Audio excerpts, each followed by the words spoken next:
Cathy. I'm Rachel. I'm Ola, and welcome to Lindaberg Book Club.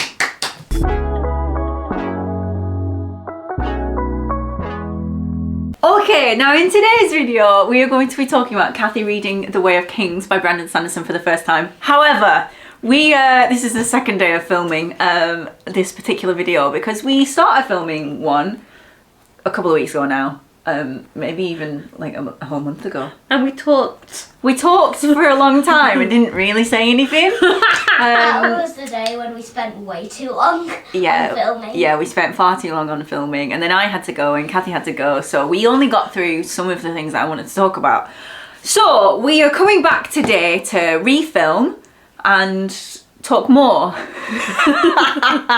Don't know how long the video will be. I'll try and not go overboard, but because this is the other half of the video. Yeah. All that being said, there will be a clip in a second of us wearing completely different clothes talking about Kaladin and maybe Dalinar and some things like that, and then today we're going to talk about a bit about Shallan, some other random questions, and what Cathy's predictions are for book 2.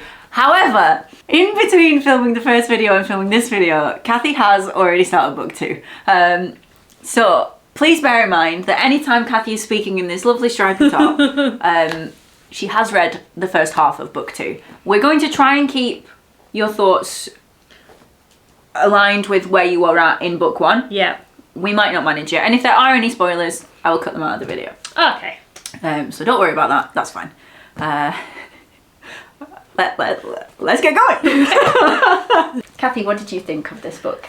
I really enjoyed it. I think it did take me a while to get into it. Mm-hmm. So, yeah, the first 50 to 100 pages, like, you have to work for it. Mm-hmm. But once it got going, I really, really loved it, and I just was turning to it all the time. And then when I'd finished it, I really wanted to finish it, and I was happy with how it ended, but then I had that sad feeling of, it's over. I can't just pick up the book and read it. It's finished. Mm-hmm. So I think if a book makes me sad once it's over, I really enjoyed it. Nice. So I really enjoyed it. Okay, that's good.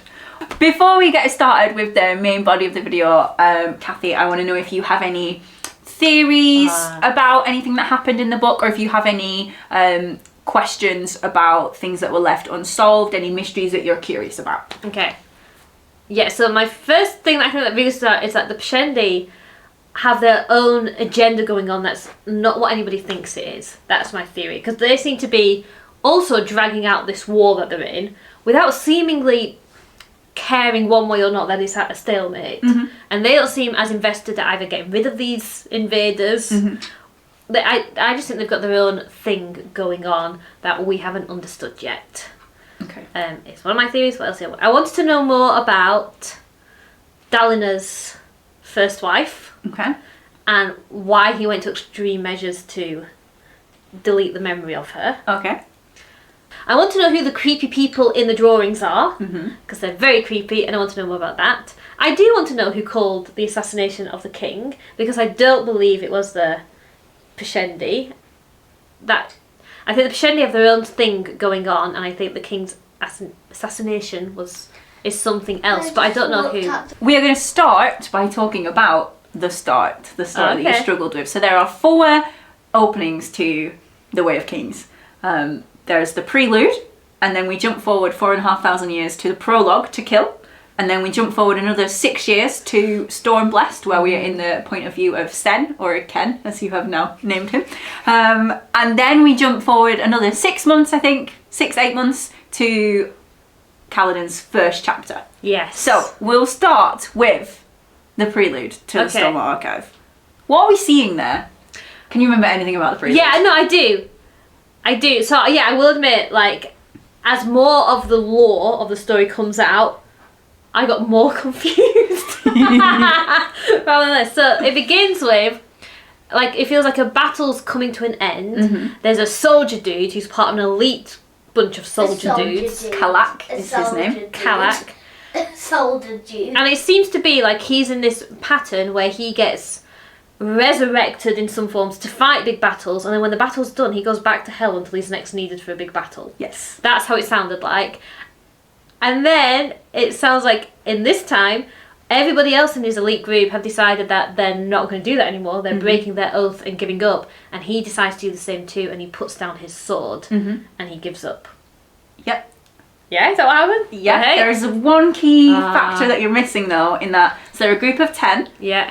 And one of them dies in the battle and has already gone back to hell. And the other 9 have decided one man in hell is enough. We will all walk away and the Oath Pact will hopefully continue through this one man in hell. Okay, yeah. And that man's name, do you know what it is? No! I'm going to read it to you because I don't want to give away any spoilers. And that man's name is Taln, who you have met Oh no. in the book. In the book. Yes. Does he come at the very end? He does come at the very end. Is he the I can't quite remember. There's somebody who like staggers into a city. He's the guy who staggers into the city. Yes. Okay. Okay. So Taln has gone to hell 4,500 years ago Yeah. and is now back. Okay. Ooh. Da, da, da, da. Oh, dude. Does he know he's on his own yet? Does he? That's a great question. Okay. Who do you think this group of elite soldiers are? Do you have any ideas? So were they called the Radiance? No, No. that's somebody different. Okay. Yeah, I don't know. Okay, So that's I feel like they did get. Yes, like I said, the more I learned about the lore and the more different words and terms were chucked in there, the less I felt I understood Yeah, that's what was valid, that's going valid. on. Then we jump forward 4,500 years to the prologue, which is... So the prelude is to the whole series, Yeah. and the prologue is just for this book. Yeah, okay. So the prologue is to Kill. We are in the POV of Sveth, I think that's how you say it, and he is at a party celebrating the signing of a peace treaty between the Pershendi and the Alethi. Sveth is at this party as a servant, and then he leaves the party and goes to assassinate the king. Now, you've already said that you don't think the Pershendi are responsible for this, Yeah. but it's revealed later on in the novel that they claim responsibility for it. So my question for you is, why have they claimed responsibility for it? I don't know what's going on. Because them claiming responsibility has invited the ire of the Alethi. Like, that's the whole reason that this conflict is happening on the Shattered Plains. Yeah. Unless it's to draw them out of their own land so something sneaky can go on whilst all the power players are out stuck in a stalemate for years. So you think the Pershendi are... Do you think there's 2 cohorts of Pershendi, or do you think they're allied with somebody else? Or maybe somebody else is manipulating both sides to do something and then take advantage of being distracted by a war. Maybe. I feel like I don't know, outside of the key players that we've seen in this book, I actually don't know the wider world very well to be able to say they're doing this and they could be doing that.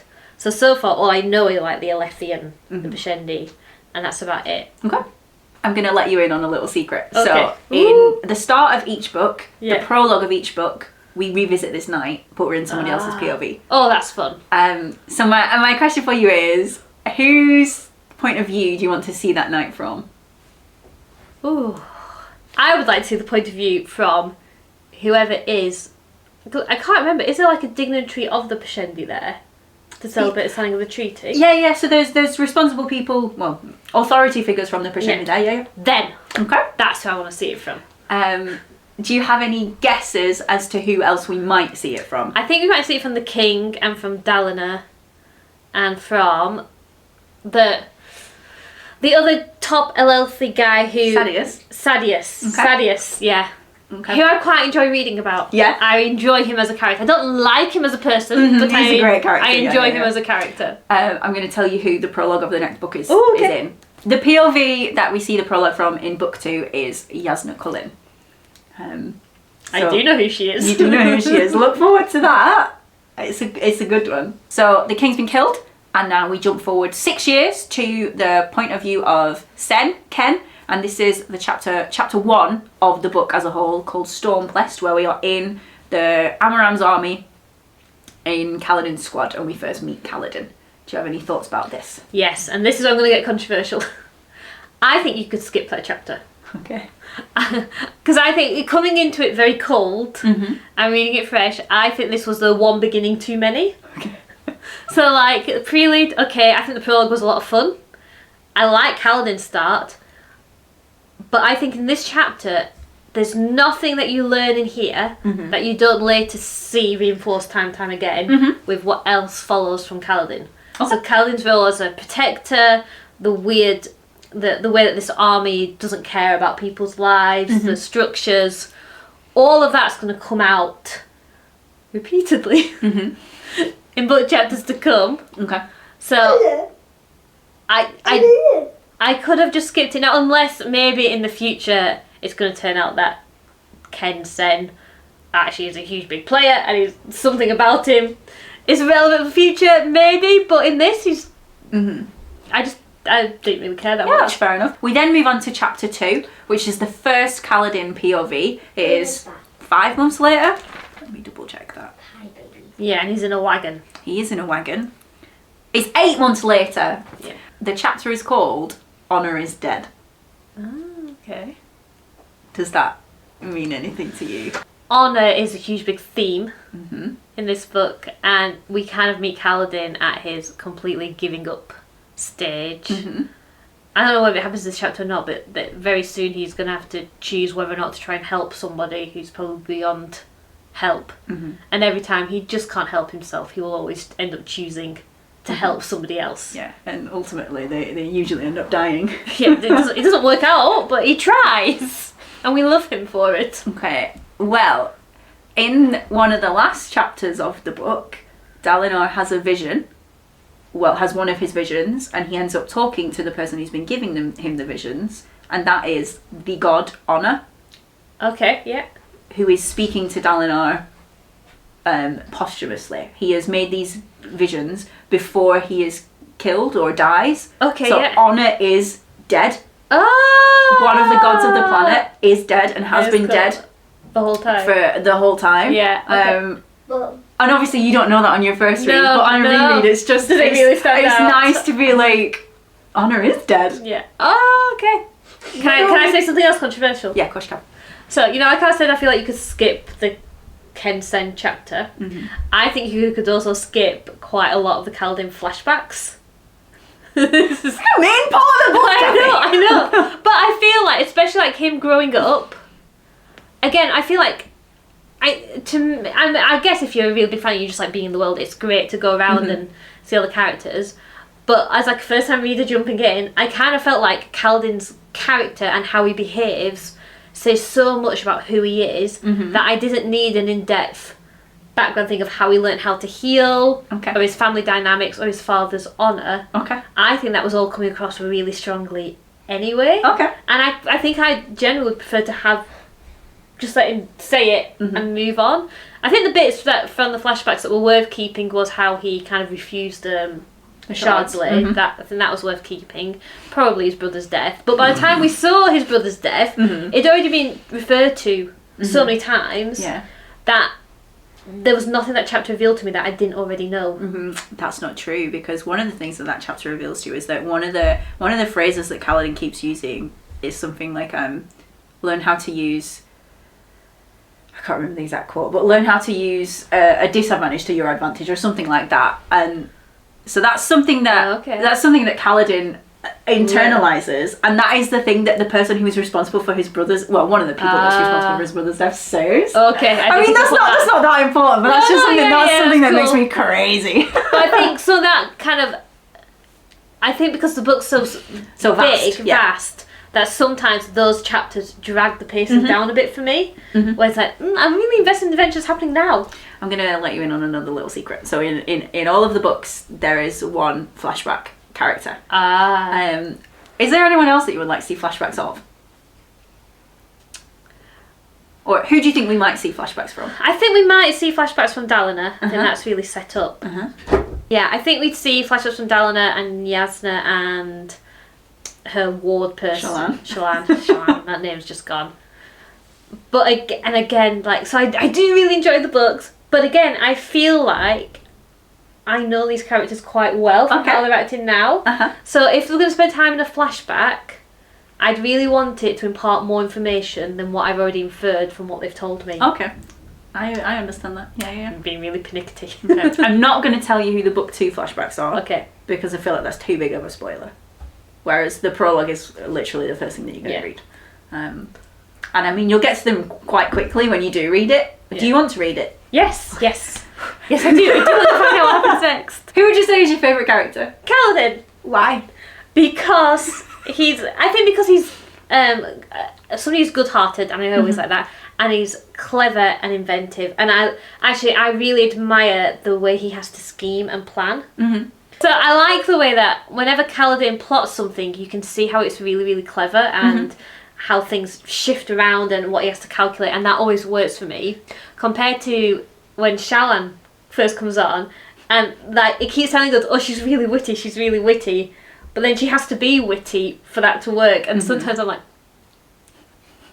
is that witty? I gotta say, like, I struggle with that, like, because I sometimes write stories too. So I want to write something really clever and sharp-tongued, and then as a writer you go, I have to be that witty and clever and quick-witted and, sarcastic and that. And I felt like Kaladin's cleverness worked, and Shallan's felt really forced. Ooh, I don't like being mean, but that's awful. I mean, maybe that's deliberate. Maybe. I don't know. Who do you think my favourite character is? Syl. Why? I think because she's a bit unpredictable. Okay. And she's somebody who's like growing and discovering herself, and somebody who has untapped potential. Oh, that's cute. Who is your favourite character? I think if I put myself back in the book one frame of mind, I think I was also probably Kaladin. I think it's quite an easy choice to make reading book one, because you're with him a lot. Yeah, you're rooting for him. And he's just a good guy. Yeah. And I loved the whole idea of the bridge cruise and that set up as an army and what you're in that position. I found that was so worth investing in. I think because so many like fantasy battles, it's like, oh, who's going to get the MacGuffin that has the magic power to win? And Kaladin and the bridge crews don't. I mean, there is some of that comes in, but they're not just surviving because Kaladin has a magic power. They're surviving because he's inventive and creative and working within limitations. And I loved that. I really found that engaging. Okay, nice. One of the things that Bridgeford do, which I just want to hear your thoughts on, is when they use the Poshendi carapace and bones in their armour. How do you feel about that? Because on a I can't remember how I felt about it the first time around, but on a reread, it's really difficult to read. Like, it's quite grotesque. Yeah. And I just wondered what your thoughts were on that and survival and things like that. Yeah. I think that was a really hard bit to read about. It's one of those where you think that's really horrific, but you also I also thought they have very limited choices. So I wouldn't condemn them for doing it. It didn't make me feel worse about any of the characters for doing it, even though I recognise that's a really awful thing to do. And the fact that sparked such a reaction in the Poshendi again just speaks to me of like there's something more going on with the Poshendi than what we see. Because when something does enrage them, it really does enrage them. Yeah. And the fact that they show that passion and reaction to that also tells me that they're not fully reacting to the army being there. We get to the climax of the novel where Sadeas has betrayed Dalinar. He's left them on the plateau and he's retreating, and Kaladin and Bridgefor see this as their chance to escape. Yeah. This is the thing that they've been working towards, but then they don't. Yeah. They decide to give up their chance at freedom and they go and rescue the Colin army. What are your thoughts? Oh, I love it. This is how fantasy books should be done, in my opinion now. So I feel like from the climax roughly to the end, that was everything I could have wanted out of an ending to a fantasy novel that's part of a series. Because I think it must be very hard when you're writing a series to give each book a satisfying ending. Because there's more to happen. Yeah. But that was such a good confrontation. All the main characters involved had to confront things about themselves. There was real danger. There was real consequences afterwards.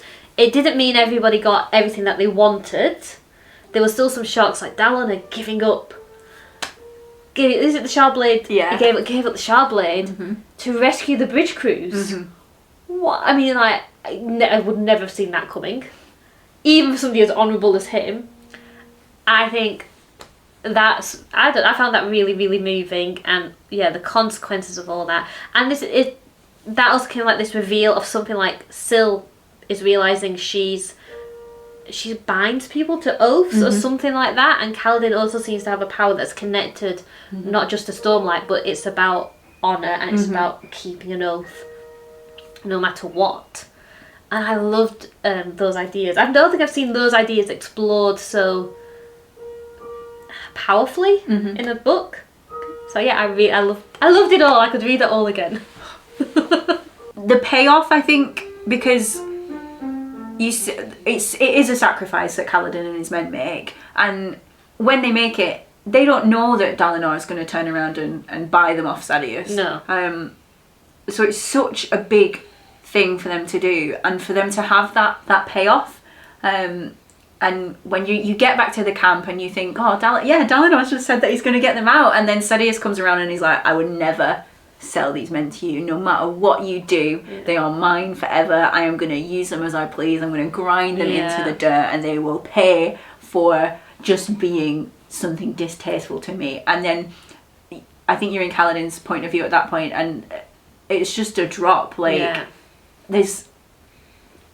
How do you move forward from that? And for Dalinar to then put forward this absolutely priceless piece of weaponry, that's so big. Yeah, it's just amazing, and just what a brilliant parallel to what Kaladin experienced earlier, of a guy who's willing to like kill his own men to acquire something he hadn't earned in the first place, and then Dalinar does that. Oh, it just, I think it just completely shifted what's valuable.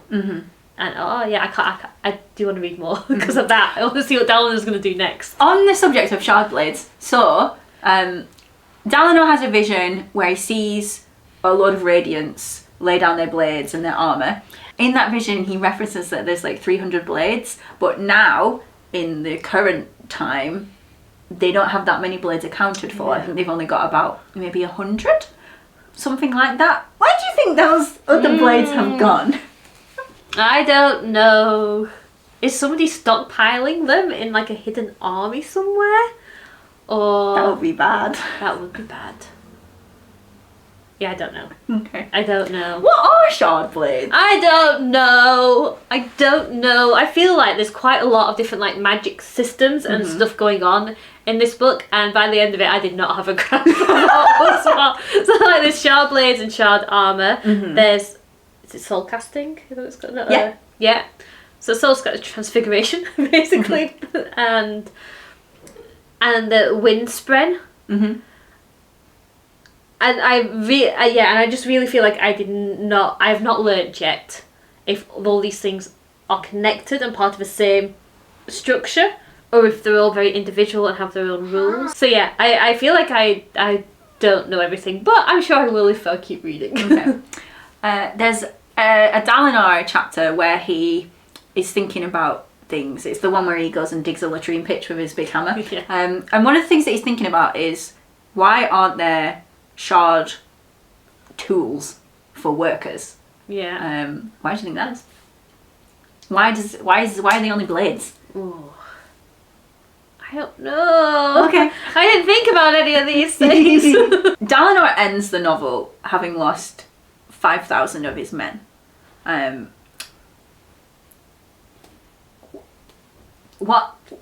does he come back from that? I think Dalinar's actions continually call into question everything else that this society values, and that's what he's been like this big hero for so long, and now he's moving on to a different set of priorities, and people are scrambling around him. I think first it was all seen as weakness, and I know that could continue to happen. Like, we might just see his position's weak. He's lost all this, he's lost his shard blade. He's in a position now where people could really just see him as easy pickings. But I do hope that some of his actions already cause ripple effects where people start questioning things. Maybe because I really like Dalinar and I don't just want to read a whole book of people going on and on about how awful he is. I hope, how they think he's weak and awful. I hope people start I hope there's like he gets some kudos. He deserves some kudos, and I want to see him get it. One of the last things that Dalinar actively does in the novel is to go and visit Elhokar and be like, right, you're making me High Prince of War. There's no question about that. Yeah. So how do you think the rest of the High Princes are? I forgot about that, so he's not leaving that weak position actually after all. Well, he's still got to combat the opinions that the High Princes have of him. How do you think they're going to respond to this declaration from Elhokar? Poorly. I think there's like a ranking of indulged princes who've just been having a good time, but maybe underneath them there might be a ranking of people getting very fed up and disgruntled who actually are quite ready to welcome change. Okay. Maybe that's going to happen. Okay. So within all that, obviously, there's Sadeas's betrayal and his complete disregard for Dalinar as a human being. Yeah.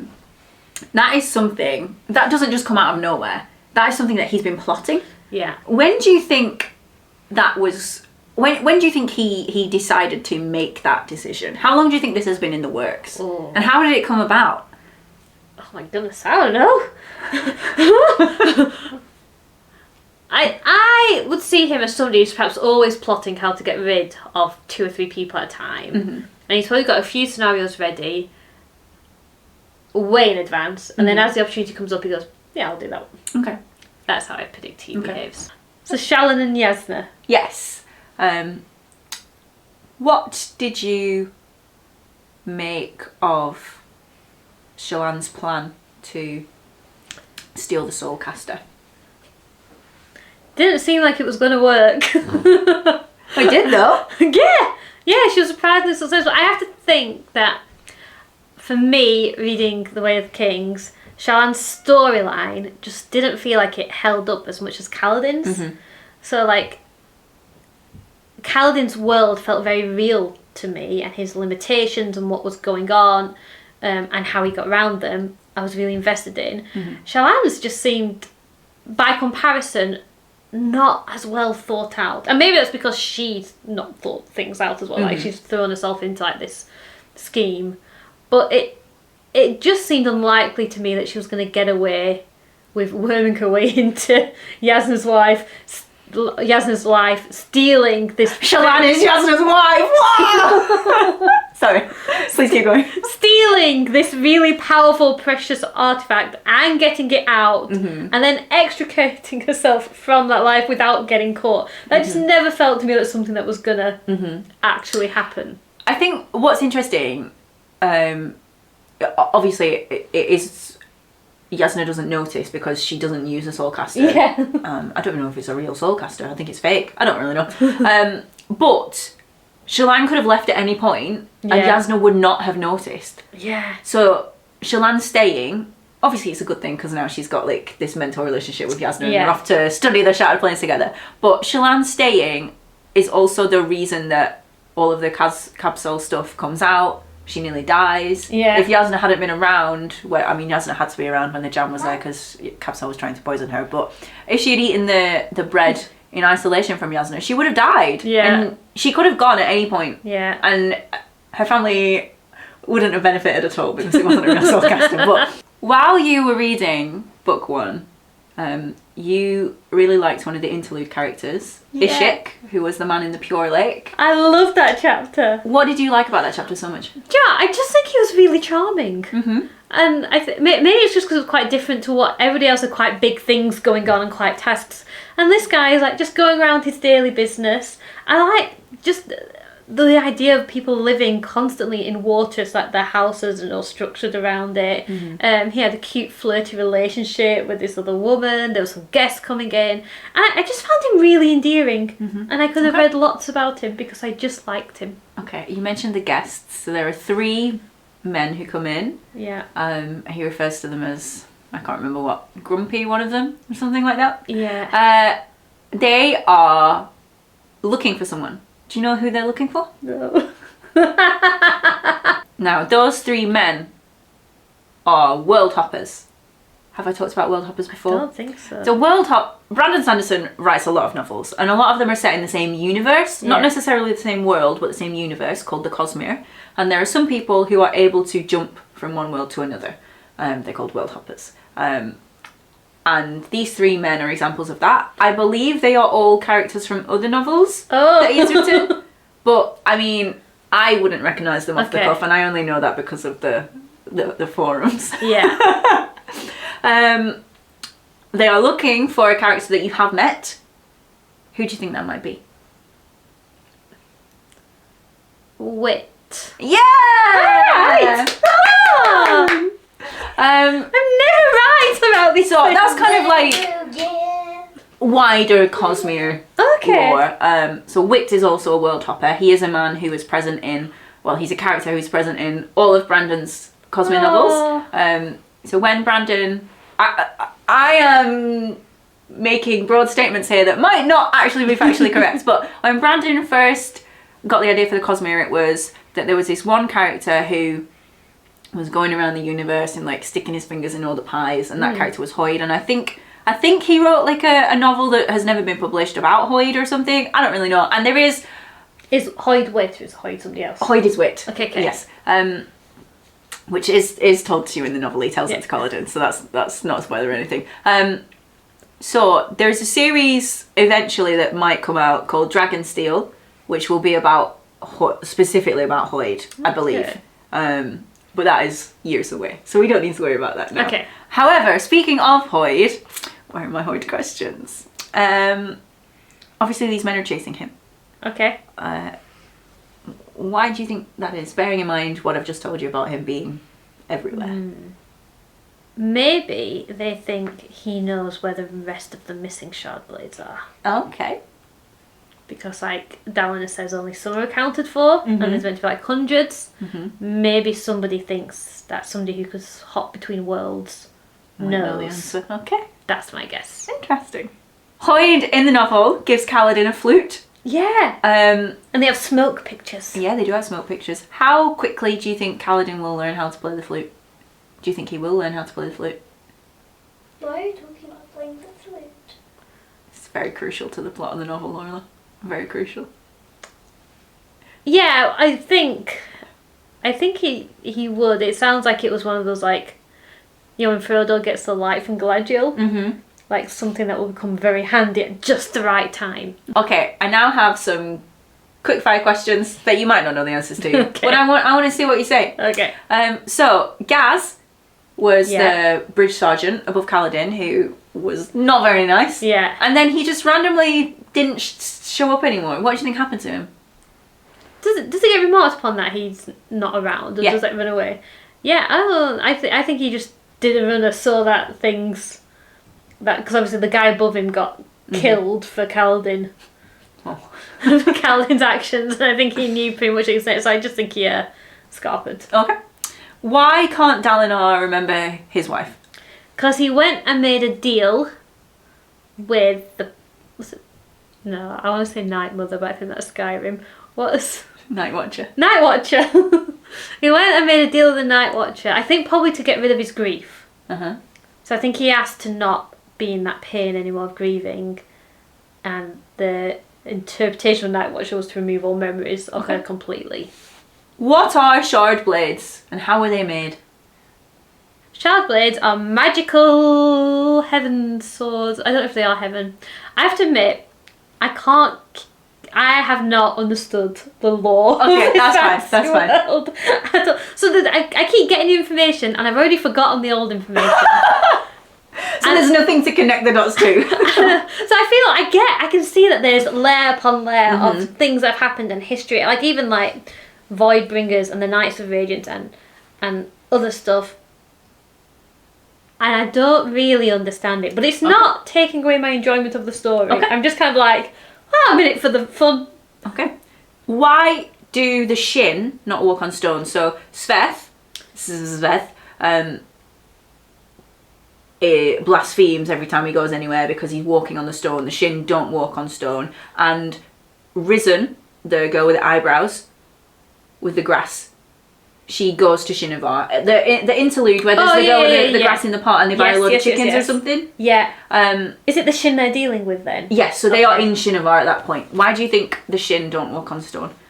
They think it's holy. Why is that? Oh, I don't know. Okay, very helpful. Sorry. That's alright. Speaking of Shin, what did you say, Oil? Do they like? There's the stone like really cold or hot to their natural habitat or something? Oh, Maybe. it's a bit natural habitat. Yeah. They do seem to be living in a separate world, like a completely different environment. Yeah, to they have everybody grass else. that stays around. Yeah. They have chickens, Yeah. where everywhere else has like insect birds. Yeah. And they have strawberries. That's where the strawberry jam came from. And do What do you they? think that means? Yeah, they seem to be. What's going on over there? Yeah, they seem to be living quite an idyllic, rustic lifestyle compared to everybody else. I don't know who the Shin are. What shattered the Shattered Plains? So I thought the Shattered Plains was like the Grand Canyon. Uh-huh. I'm now realising that it's probably not. So I just thought it was a place that probably once upon a time there was a really big river going through it. Okay. Or like kind of like the plateaus in South America, like Yeah, that yeah. kind of water and time. But that's probably not the answer in a fantasy novel, is it? Who knows? What is Shadesmar? Do you remember what Shadesmar is? So that's where Shallan goes, where everything's beads. Yep. What is that? Bees? Beads, like little glass beads. Bees. That would be a different book. That's like, it's like a meta-reality realm. Okay. I think she's put a little headset on. Yeah. I think she's in the Matrix. I don't know. What are Spren? It's kind of like these little creatures that seem to respond to either emotion or activity, or weather or temperature. So the more I talk, the less I know. Less confident you feel. Yeah. So at first I'm like, oh, they just seem to be like little beings that respond to what's going on around them, but they also seem to be specific, like they only appear when certain things are going on, not like a Spren changes form. Okay.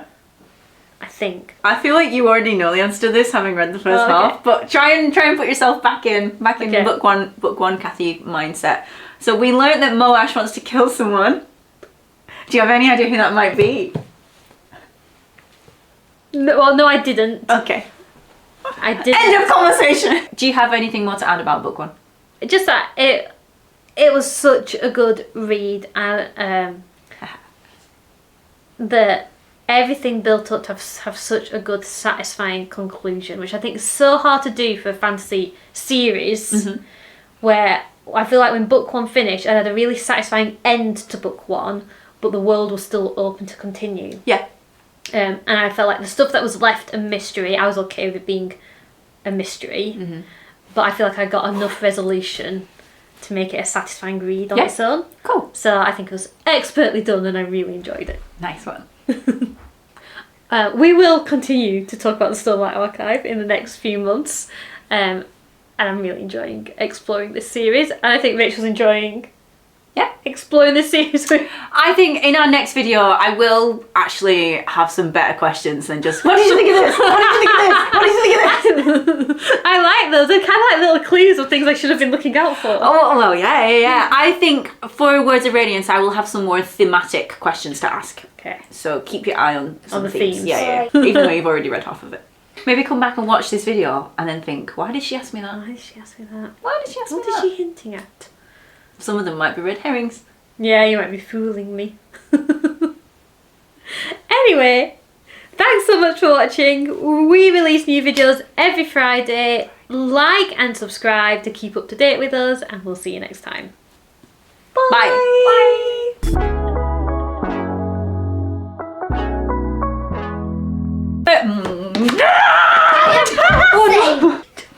The cover.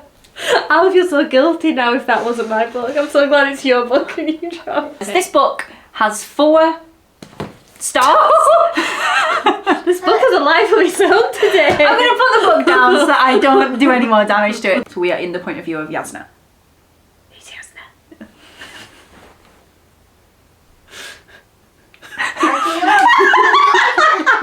I really want the cake. It's not a real cake. That's fine, she can get on my clothes today. No, she's got monkey paws. This is I baby see. Luna. Hi. Hi. This is Luna of Luna Bird Book Club. The channel was named after her.